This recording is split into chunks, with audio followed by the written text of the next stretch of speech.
Ringo, since 1970 when the Beatles broke up, about 6 years have passed.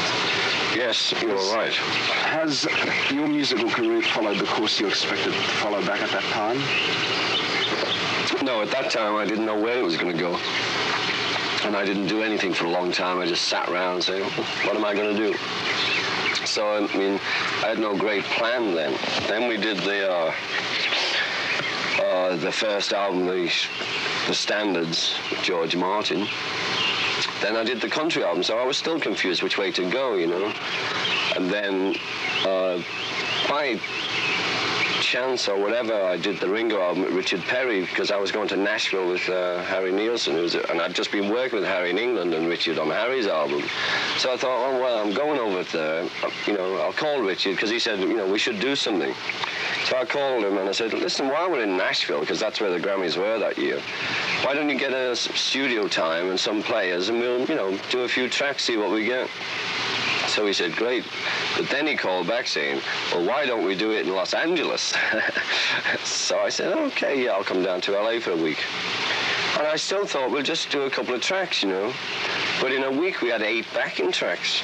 So, I mean, you only need 2 more for an album. So then it seemed like we've got to carry on. And the tracks were sounding really good. We found songs. And John happened to be in town. So did George. So they wrote me a song. And then I didn't want to leave Paul out. So I phoned him. We flew back to England to do Paul. But it just came about like that, you know? I mean, it was no like, we're going to plan this one. I mean, most things that happen to me just arrive. More than, you know, planning them out. The things, I just always end up somewhere, whatever goes down. Would that album have been your most successful to date? Yeah, oh yeah.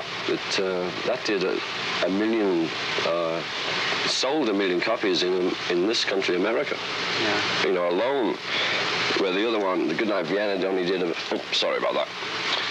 Goodnight Vienna did about, in this country, I think, just over 500,000. Excuse me, I've got an ant on my toe. Your first album, which was... Oh, is he going down for toe shots? Your first album, which was Sentimental Journey, was released in '70, and it was described, and I'll quote here, as something of a joke, and an album that failed on every conceivable level except the all-important one of providing Ringo himself with some satisfaction. Yeah.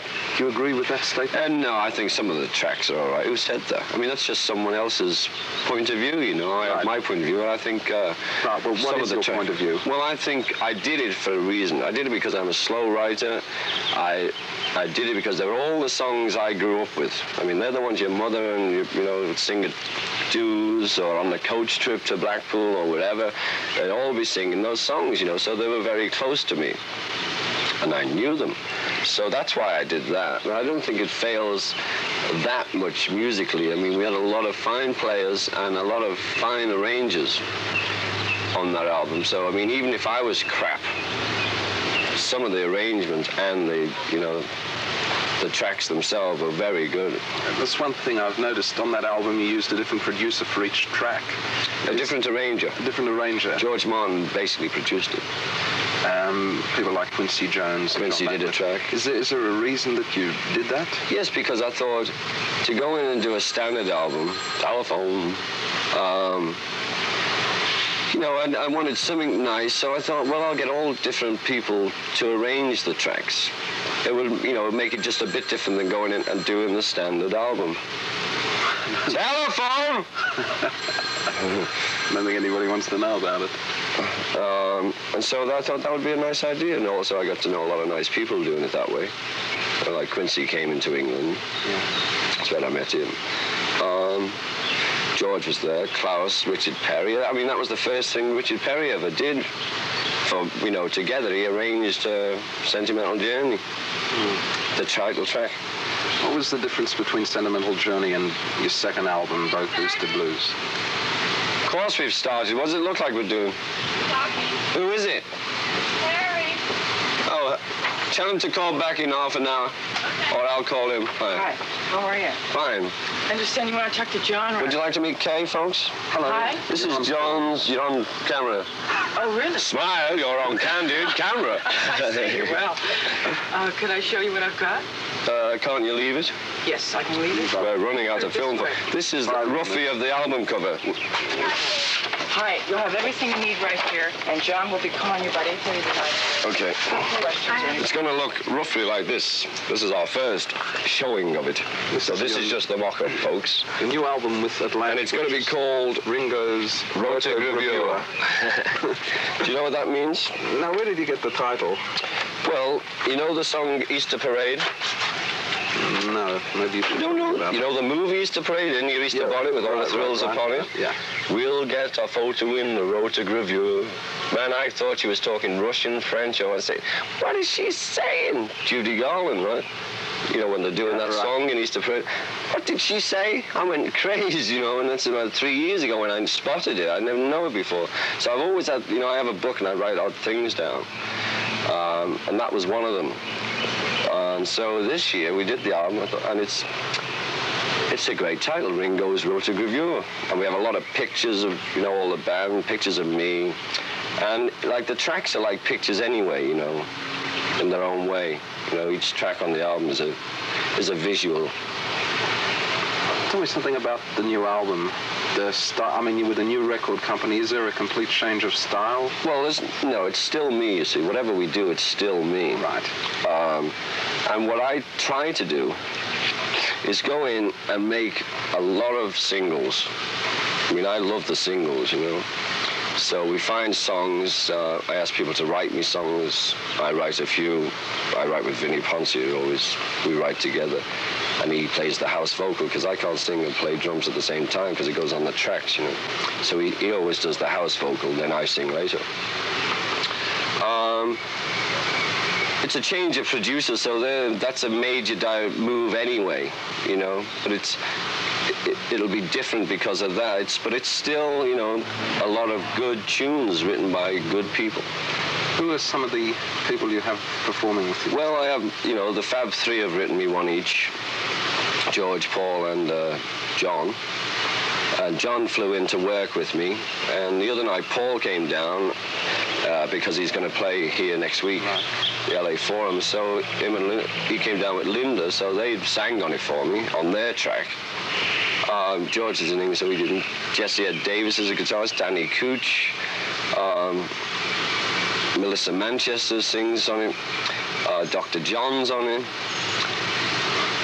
Klaus is on it. Keltner's on it. There's so many people. I mean, we kept changing the band. Van Dyke Parks, you know. I mean, we changed the band to suit the tracks we think of doing that day, you know, because sometimes the Monday band isn't any good for the Wednesday song. You know, maybe you need it lighter. One thing I noticed with your music is that you seem to have an obsession with an obsession with a lot of, or in the past you have, with old themes, with sort of schmaltzy songs. Is it like what? Well, You're 16. Photograph. I mean, you know, Photograph I wrote, man. That's the best song I ever wrote. Right, but you seem to continually reach back into the past. Well, is there a reason? I'm just a lover at heart. I love it, a good old love song, you see. 16 was a great old rocker.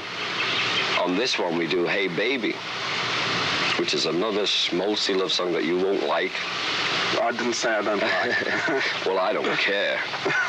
I do. You know? Yeah. Schmaltzy, they're all love songs. Every early Beatle record was a love song. I want to hold your hand. I mean, love songs are still the biggies in the world, you know?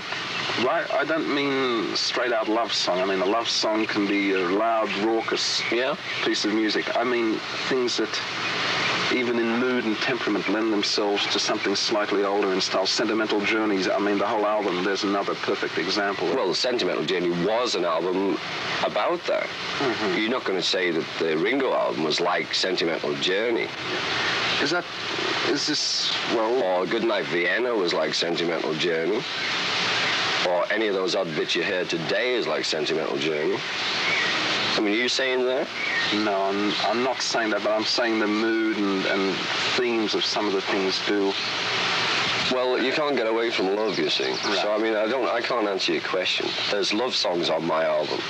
Right. Now, whether you think they're schmaltzy is up to you, you know. Mm-hmm. I don't mind. I don't care. Let me ask you, how much of your success do you feel can be attributed to the fact that you were a member of the Beatles? Oh, 50%. At least 50%. You know? But the rest is you still have to do the job in the end, you know. I mean, I sell records, and it doesn't matter if I've been in the Beatles or not. If they don't like the record out there, they won't buy it, you know. It doesn't matter how much we plug it or do anything. But I do tend to get, you know, like plays on my stuff where maybe if you made a record you couldn't because I'm Ringo, you know. They will tend to put me on the playlist or at least check me out because they get so many records a week, you know, and if they see it's Tommy Ford, you know, they're going to say, well, and mine, I mean, in all honesty, I think they would play mine till they check that out first if they didn't know Danny and the Peglegs, you know. Take two. Ringo, are you surprised at the resurgence and re-releasing of all the old Beatles material? No. I mean, we have left EMI and Capitol now, so they're going to put it all out and capitalize and get as much bread as they can out of us now, you know. Do you think it's just capitalizing, or do you think it's something a little more than that? I think the English one was a good idea with the 10 singles. That was fun, you know. I mean, so that's never been done. Here, they're just putting out an album and singles. You know, yeah. I don't like the cover. A lot of kids, I mean, I was told that outside, when kids were buying tickets for the McCartney concert or lining up to see Paul, that they were asked, you know, did you know that Paul was in the Beatles? They said, yes, we understand he was in a group before, you know. Right. Well, they do that all the time. I think it was the Times in England did a great one with kids, and some kids were saying, oh, they're all dead, aren't they? And then they were saying, one kid said, oh, they used to be Paul's band.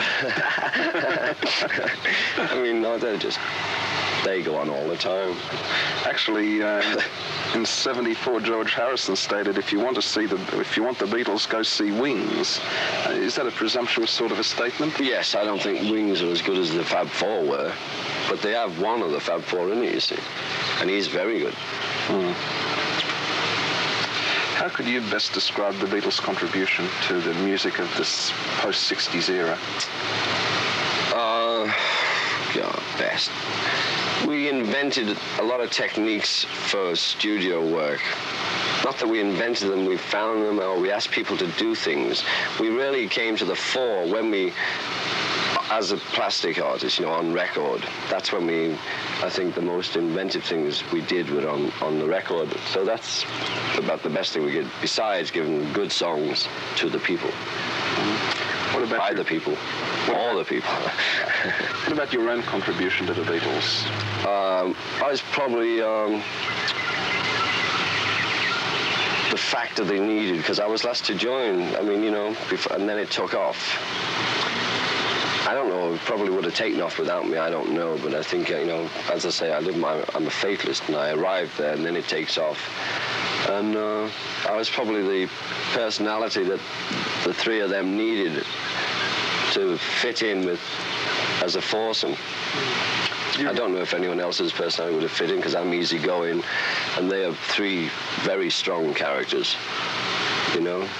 So if you'd have had another one, it may have been loggerheads all the time, so I was like pacifist.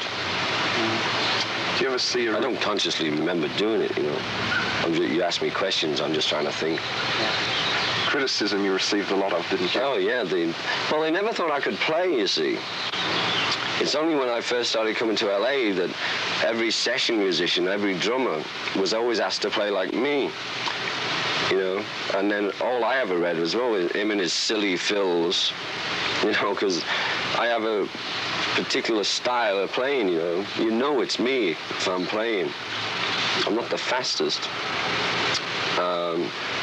But I'm probably one of the finest rock drummers, you know, besides Keltner and Charlie Watts. Yeah. See, Charlie's another one who no one thinks about, you know, because he's just a drummer. You know, I mean, he's known like I was known, but he's a fine player. But of course, he gets overshadowed a lot by, you know, the bigness of Mick and Keith, you know, in their lives. What would be your shortcomings if you had to name them, or have they virtually all been rectified? Probably being 5'7". Shorty. will arrive. Oh, I'm sure it comes. I don't know. Don't worry about it. You ever see the Beatles on stage again, either performing or standing together? Well, I think they stand up for each other every day. But together, if you say, hi, if you say, just some people arrive, if you say,